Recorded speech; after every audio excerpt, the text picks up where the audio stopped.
Accident avoidance training. What is an accident? An unintended happening, mishap. Most often an accident is any unplanned event that results in personal injury or in property damage. The failure of people, equipment, supplies, or surroundings to behave or react as expected causes most accidents. What is an incident? An unwanted, unplanned event that almost causes injuries, illnesses, or property damage. Near miss, an accident that does not quite result in injury or damage, but could have. Remember, a near miss is just as serious as an accident. An event not causing harm, but has the potential to cause injury or ill health. In this guidance, the term near miss will include dangerous occurrences. What are the benefits of near miss reporting? To make analysis of the incident in order to avoid reoccurrence. To rectify the cause of those near misses before it turns into accidents. To identify the deficiency of site performances and final remedial actions. To improve safety performances by reducing LTAs, incident and near misses. Contributing factors. 1. Environmental. 2. Design. 3. Systems procedures. 4. Human behavior. Environmental. Noise, vapors, fumes, dust, light, heat, critters. Design. Workplace layout, design of tools, equipment, maintenance. Systems procedures. Lack of systems procedures, inappropriate systems procedures, training in procedures. Housekeeping. Human behavior. Common to all accidents, not limited to the person involved in the accident. Determine causes. Employee actions, safe behavior, at-risk behavior. Environmental conditions, lighting, heat, cold, moisture, humidity, dust, vapors, etc. Equipment condition, defective operational, guards, leaks, broken parts, etc. Procedures, existing, or not, followed, or not. Appropriate, or not. Training, was employee trained, when, by whom. Documentation. Causes of an accident. Unsafe acts, conduct work operations without prior training, block or remove safety devices. Clean, lubricate, or repair equipment while it's in operation, working without protection in hazardous places. Unsafe conditions, poorly maintained machinery or equipment. Defective or missing personal protective equipment. Unguarded machinery or equipment. Missing or inadequate warnings or safety and health signs. Lack of housekeeping. Loss. Accidents also cause great economic losses.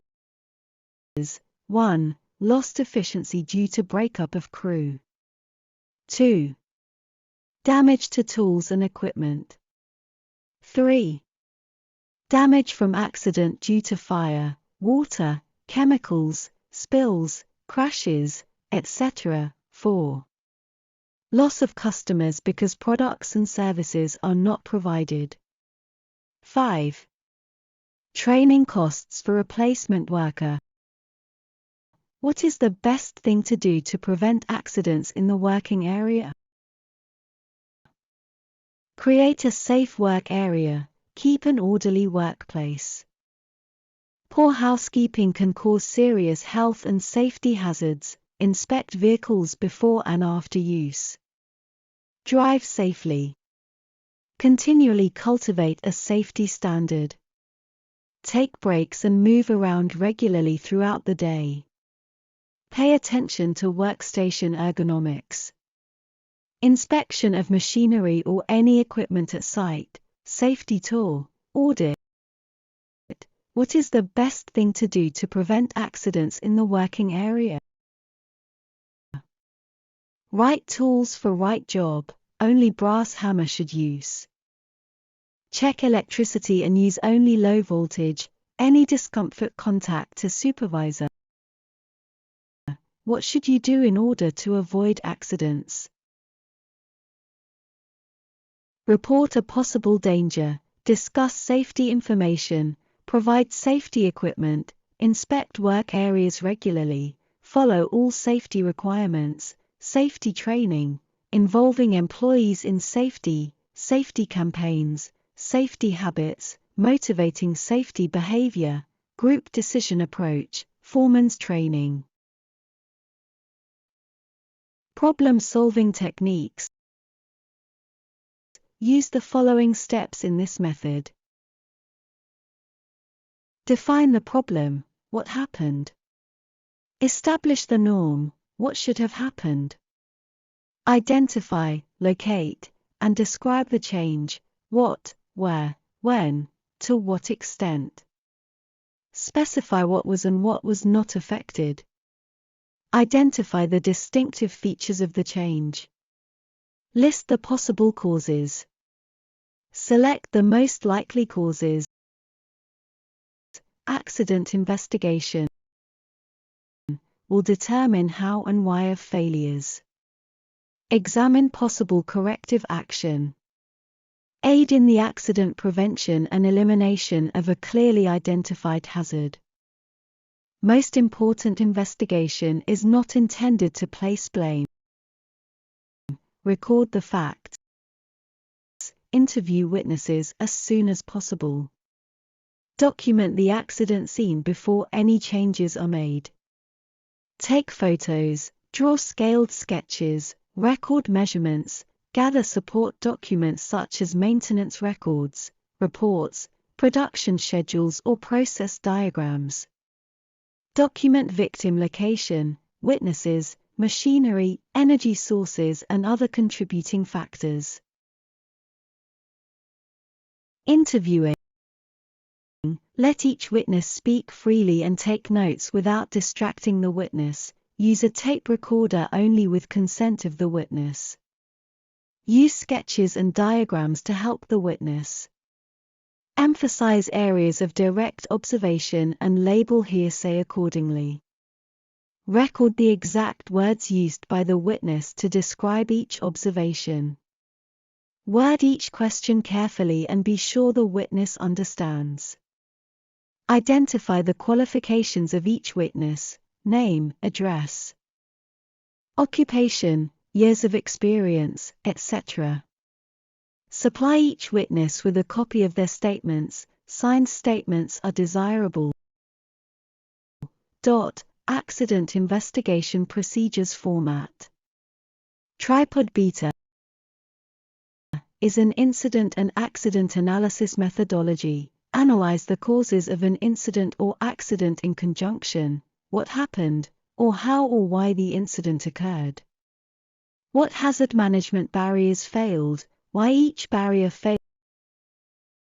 We start by identifying an event where a hazard and a target get together.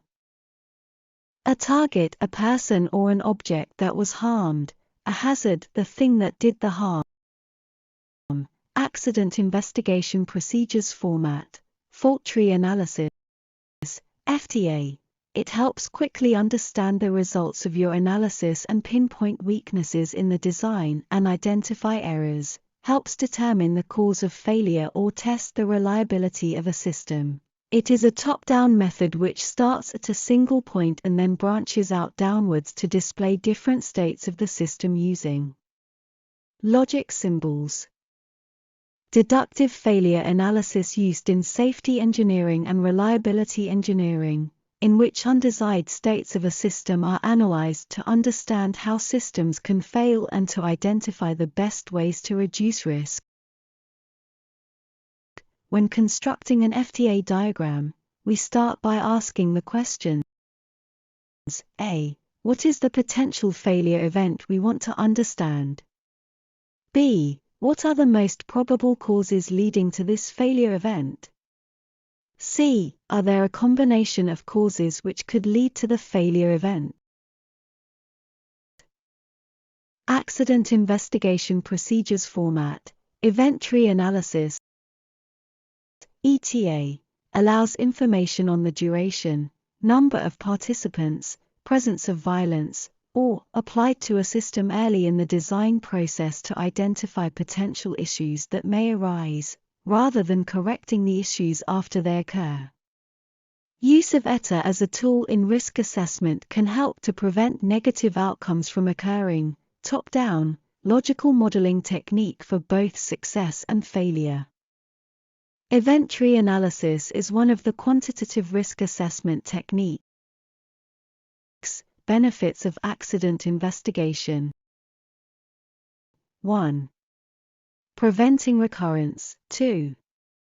Identifying outmoded procedures. 3. Improvements to work environment. 4. Increased productivity. 5. Improvement of operational safety procedures. 6. Raises safety awareness level. When properly conducted, accident investigations help prevent future accidents, help you identify and eliminate hazards, expose deficiencies in your processes or equipment, reduce injury and workers' compensation costs, and maintain and improve employee morale. Do's for search and rescue operations. Keep calm, make a thorough assessment prior to rescue, keep as near to the recovery area as possible. Take maximum safety while removing debris from the vicinity of the casualty. Proper examination of the casualty is a must. Provide first aid, check and facilitate proper breathing, cover the patient with a blanket or tarpaulin, etc. And protect the casualty from further injury. Do not panic. Do not start rescue work until you are equipped with adequate information. Do not pull timber out of the wreckage indiscriminately.